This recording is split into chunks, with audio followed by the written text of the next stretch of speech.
this is Bharat Bala. I'm a filmmaker from India, and here I am to present Virtual Bharat.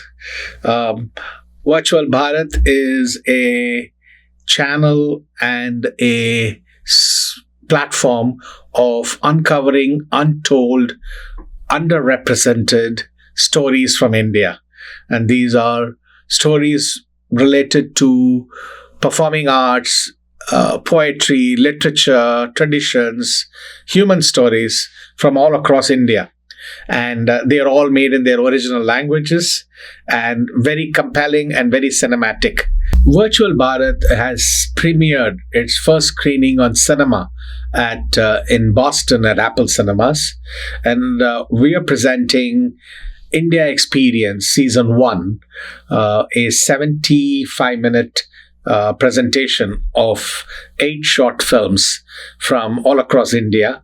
And that we started with Boston, and the same will continue to show across various Apple Cinema theaters in New England, and on 15th of March at Fremont, and 21st of March at Orange County, and 29th of March in Los Angeles.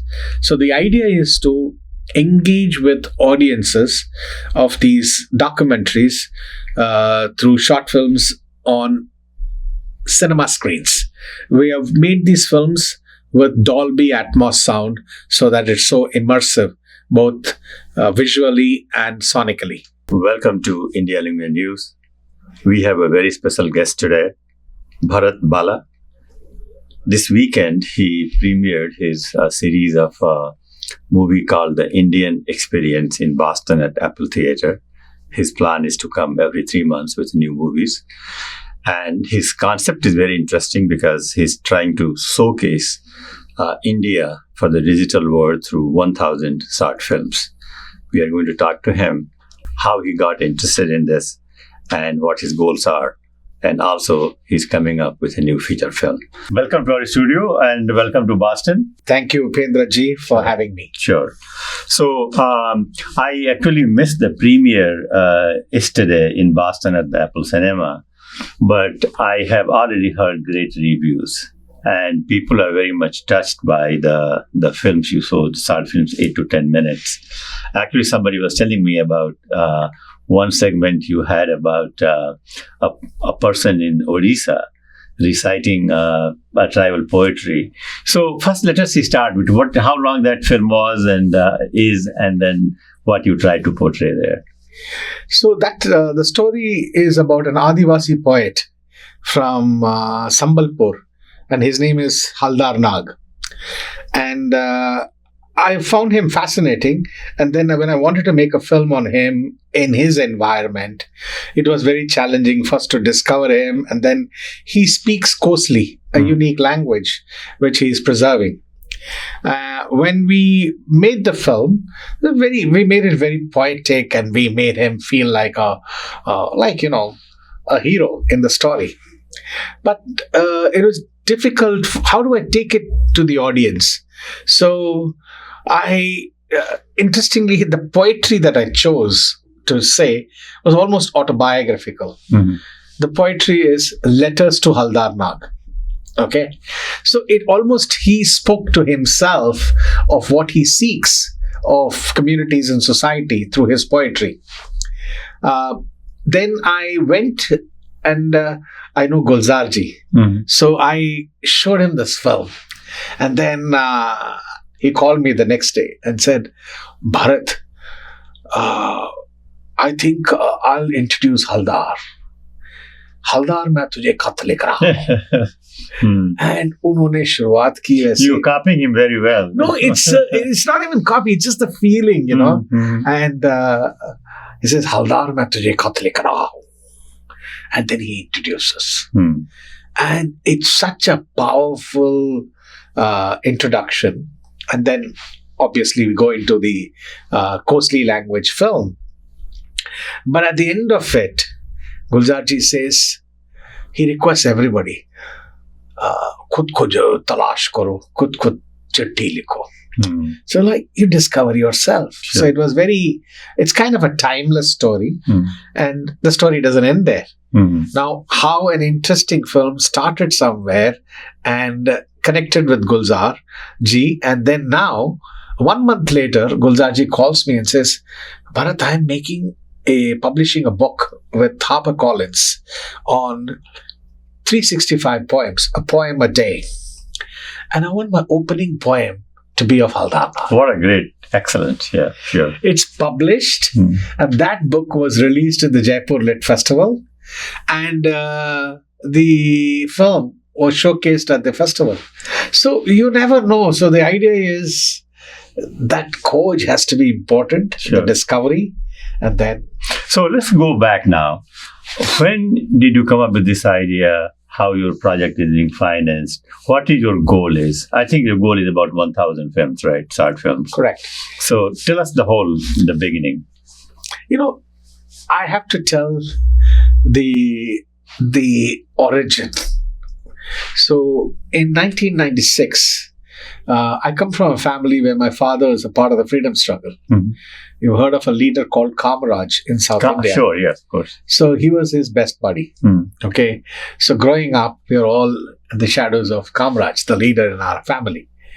And interestingly, my father, a Gandhian, in the middle of 90s, found young Indians not inspired by India. Hmm. And for young Indians, it was the generation of MTV, Levi's, Pepsi. But they were not excited about India. So I was very prolific in advertising commercials in Mhm. those days. And so he sat me down and he said, in advertising, you create big ideas for products and create an emotion around the product so that the consumer buys into it. He said, can you create a big idea for India? Can you create an idea that can inspire and bring fervor in young minds? And he talked about Vande Mataram. And that was it. That, even though I have traveled and documented and filmed across India, but the purpose became interesting from that time on. So the Vande Mataram was your first. Yeah. That was okay. First, anything to do with India through cinema and creativity. Okay. So I said, I'm going to create a big idea called Vande Mataram. And Rahman and I happen to be the best of friends from school onwards. Mhm. So he's done more than 100 odd commercials for me before he did Roja. Mhm. But at that time, Rahman was very popular as an artist in the film music. But I went and told him, hey, you haven't made an album. I said, Vande Mataram is your first album. Mhm. So I brought him on to this idea. And Matujay Salam Mhm. happened, and rest is history. Sure. So most interestingly, 30 years down the line, 2 generations later, it still resonates. Yeah, everybody knows that. Sure. Yeah. So that gave me the impetus to do creative ideas with India. And then in recent times, we have seen how the proliferation of streaming content. And so I thought there's an opportunity to do something more meaningful as a legacy idea and not just make some small music videos here and there. So I said, I'll create a large repository of stories of India. Upendraji, growing up, you're always tutored with your family, grandparents, school teachers, everybody saying, oh, India is rich with heritage, rich with culture. Mhm. वो सब ठीक है. But how do I experience it? Hmm. Today's kids won't even read. But they're ready to view. Sure. So I thought this is a great medium to engage and inspire young minds about stories of India. So I have a couple of questions here now. So one thing I liked about your films are about 8 to 10 minutes, which anybody can watch anywhere. And you are able to tell those stories in just our time. And the second question is, how did you come up with that? And the second one is 1,000 films. So why thousands? So the first question is, yes, I want to make it all non-fiction. Hmm. And I don't see a separation between non-fiction and fiction. I want to make the film interesting. If it's engaging, audience will love it. And then the duration. Unfortunately or fortunately, the whole content space has moved on to short form content, shortest form content. Yeah, sure, absolutely. So for me, 10 minutes is a long form content. And I want to tell one aspect of the story well. So I thought 10 minutes is something people will give. See, if I'm making one film, I can make it for 90 minutes. But if I'm making 1,000 films, it's better that we keep it to a length where people will be able to devote their time and get hooked on to the story. But beyond that, if they want to know more, they will go and research it. They will go and discover it. So 10 minute became an interesting way to present and connect a story. The second question of 1,000 films. I said, I'll create a big idea. We are a diverse country with so many languages, so many states, so many things, tradition, culture, folklore, poetry, music, so many things. So I just threw a number, to be honest. Because if I come and tell anybody to say, hey, I'm making short films on India, they won't take me seriously. Sure. The moment I said I'm going to make 1,000 films on India, and first thing I did is I made 50 films on our own. So you set the benchmark to say, this is the standard of film we'll make. These kind of stories we will find. So you saw diversity, you saw uniqueness and untold, unheard, unrepresented stories. So that became the impetus for this big idea. And the geographical coverage in India, all over India. Every district you will have a story in time to come. At the moment, we have filmed about 110 films. We have stories from Nagaland to Ran of Kutch, from Kashmir to Odisha, to Tamil Nadu, to Maharashtra, to Chhattisgarh, so Uttarakhand. We've started going to all over. The first effort was a little more challenging because I really wanted to go to these contrasting places so that if somebody sees a palette of 10 films, they say, oh my God, it is so surprising. Okay. Yeah. So now let's come back to your premiere in Boston. So how was that? How many movies you saw there? What was the reaction of the audience? So the first thing is to build this idea, I felt that I need to make it a non-profit. Because, you've seen grand successes of National Geographic. Few philanthropic people came together and said, we'll create a magazine in those days and send the best photographer around the world and publish something phenomenal. That story inspired me and said, today we can do this in this form of digital content. Just find the funding, get good people who are passionate about this idea together, and then we can go and document these stories and publish it to the world. So, Venkat Srinivasan from Boston. Sure, of course. Everybody knows him. Knows Venkat. Sure. So, Venkat is on the board of the nonprofit, and I also happen to be, we are like a family. Sure. And then we have... I think you guys grew up together. Right? Yes. Yeah. Well, I grew up under him in the 80s. Okay. And we were neighbors. So now, then Lata Krishnan. Lata, sure. Yeah, she is on the board too. Yeah. She's the chair of the AIF. Yes. So she's from West Coast, Venkat from East Coast. So the idea is to say, hey, it's about finding the right kind of people who believe in this idea. And most importantly, a lot of philanthropic activities, people come together and it happens in India, right? So whether you're educating somebody or you're providing nourishment to somebody. But here we said, hey, we will bring it back. So the idea is to build communities over here who, see, all these stories are very universal. We talk about deep culture and wisdom, right? We are a civilizational stories, these are. But that means we need to share it with the world. So Haldarnak doesn't speak for Khosli people. He speaks for humanity. Sure. So and he summarizes the entire Indian culture and mythology in that poetry. Sure. That's it. Sure. So this is something that we said that we should show it in its original form. We put all English subtitles, but it's very communicatable and we need to tell it to any audience. So if you take the diaspora, you know that even though people do come to India, but they just go home and they come back. Yeah. Nobody can discover all of India. Sure. So, but this is a way where you can take pride in sharing it with other cultures and show it to regular Americans and feel that the humanity and the gets inspired through culture. Sure. So now, so before we come to your upcoming feature film here, tell us about yourself. That how you grew up, where did you grow up, how. I want to go back so that somebody is watching it for the first time, where they get a sense who this guy is. Well, whenever I travel through India in the airports, there is this security people. Sure. At the airport. So I will look at a badge and say, it'll be written Meena. And that too in somewhere in Chennai. Sure. And Meena is from Rajasthan. Sure. So I'll say, Hanji, Meena ji, aap Rajasthan ke ho? So he get excited. Great. He'll ask me, aap kahan ke ho? मैं बोलूंगा मैं भारतवासी हूँ. One answer. So very interesting. I was born in Madras and my childhood was in Delhi. My father was a journalist with the Hindu in Delhi, and that's why growing up in Delhi.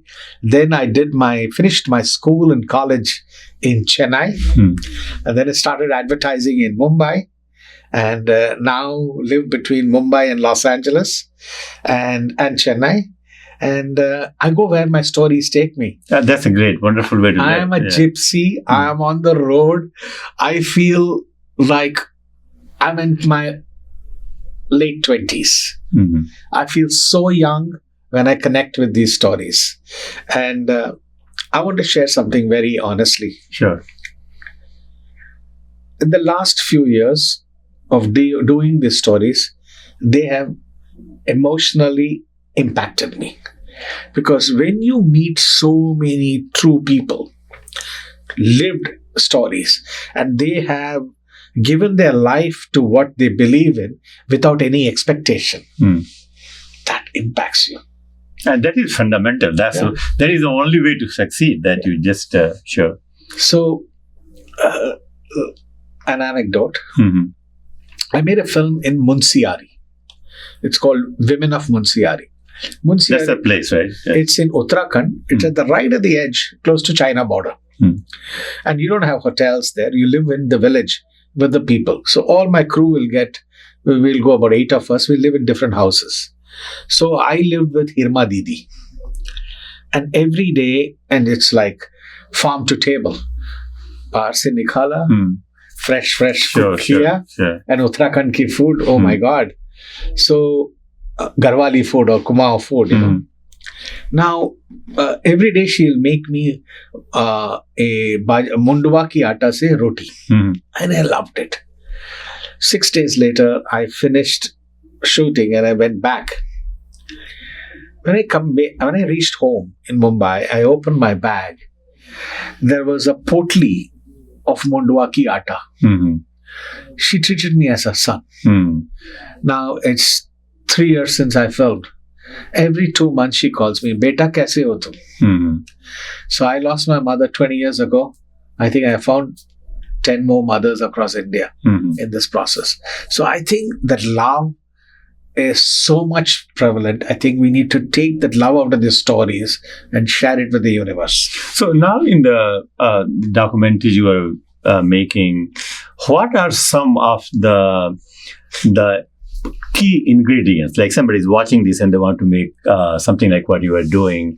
What are the things, what is new in the storytelling? What is the new in production and making films? How the technology has it? I know it's a loaded question, but if you can give some insights on that.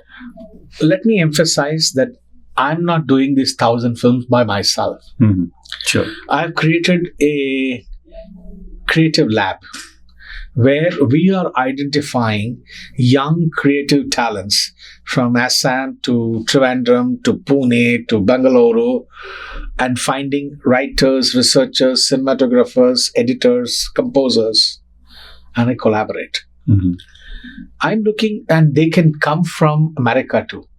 For me, talent is talent. It's not India made by Indians. Sure. Yeah, absolutely. So, through your channel, through this conversation, please, if you have the passion to go and make short films or tell stories, welcome on board. Excellent. You can just write to at virtualbharat.com, and we are looking for constantly for talents, or we've now started screening these films. As I said, the first Boston screening happened yesterday. The premiere was phenomenal. And so one observation that came when audiences came out, what was that one factor we found that common among the audiences as their response to what they saw? Pride. Mm-hmm. People felt a sense of pride when they saw these stories, these compelling human stories. So we are looking for talents. We use all, even though they are short forms films, we do what a cinema takes to do, what a feature film will take to do. We do live sound recordings on locations. We do the proper research, not just internet research or AI research. We go on ground research. All these stories have ground research. Then we do after editing, color correction, what all the requirement for making a film. And we also do background score. Every piece of film is original piece of soundtrack. So we give all the importance so that you can experience it. When you see it on cinema, you feel the fulfillment of seeing a cinema. Sure. Yeah, that's the... And the name, the Indian Experience, how did you come up with that? So our, product or brand is Virtual Bharat. Okay. The idea is you can experience, when you see the film, it should make you feel virtually at Uttarakhand, Chhattisgarh, with the story. So we called it Virtual Bharat. So the first compilation, we said we will bring it as India Experiences, so that people can experience the story. The outcome is theirs, right? The takeaway is theirs. So India Experience Season 1 is a set of 8 films. So we will come out with Season 2. So now if some of those people who are viewing and they want to watch the Season 1, the 8 films, where they can watch them? See, at the moment we have these individual films in the YouTube channel. Okay. But our priority now is to give it a more cinema experience. Okay. So we have partnered with Apple Cinemas. They are scheduling it. So in the coming weeks, in the Boston area, across other New England theaters, Apple Cinemas will screen Season 1.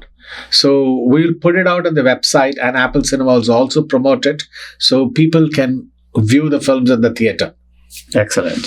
So now let's come back to your upcoming feature film. Tell us about that. If you can give a sneak preview. Yeah, sure. So 2025, January, February was Mahakumbh Mela. Yes. So we went and filmed 40 days inside Mahakumbh Mela, a feature film, not a documentary. So it's a story about a musical family, Hindustani musical family based in Banaras. And it's a story about a father and daughter, patriarchal family. The daughter has the music in her. Will the father give the inheritance to her? Or will she sing her father's composition? And in the story, the father and there is father, there is half brother, and the daughter. And the whole journey is, will he find her? And the environment is set in Mahakumbh Mela. So it's a musical, and one of the greatest exponents of Hindustani music, Ajay Chakravarti. Sure, of course. He has sung and rendered the music for all of the father's character, and Ronkini Gupta has sung. Most importantly, all the compositions are done by A.R. Rahman. Okay. So Rahman, Ajay Daw have worked together, and it's a... So there are 2 great names to have, right? Sure. And also... and most importantly, Rahman, it's a very new kind of sound that he has come with based on Hindustani classical music. Now, so what is the name of the movie? And Khoj. Khoj, okay. In Search. Okay, sure. And it will be released later this year? Or? Yes. So we have... it's been produced by Shiv Hans Pictures from New York. So Shiv Hans is working on these finalizing the plan. I'm just finishing the background score and the final mix. So we are hoping to bring it out in America in a few months. So Shivhans is present, So it will be its premiere will be held here in the US or in India or in the US. In the US. Oh, Yeah, excellent. Very good. Yeah. Excellent. Yeah, the Indian market in US has really grown. But again, I'm emphasizing this is not just for the Indian market. Sure. The audiences beyond Indian diaspora can engage with the story. For me, whenever I work on a film, for me it's not about a story needs to reach anybody. Sure. So for me, it's the audience anywhere. So what about if you can just, for reaching greater audience, the language or subtitles you can talk about? So primarily when I try to make films, I try to keep the dialogues to the minimum. They are important, but I want people to go through the journey of emotions. So yes, subtitles are there, but imagine a Spanish language speaking person can easily connect with Coach. Yeah. Because at the end of the day, it's a universal story, a relationship between a father and a daughter. And what every father goes through with the daughter and what every daughter will go through this father, you'll connect with that. It's just that the story happens to be in a grand canvas of Mahakumbh Mela. Sure.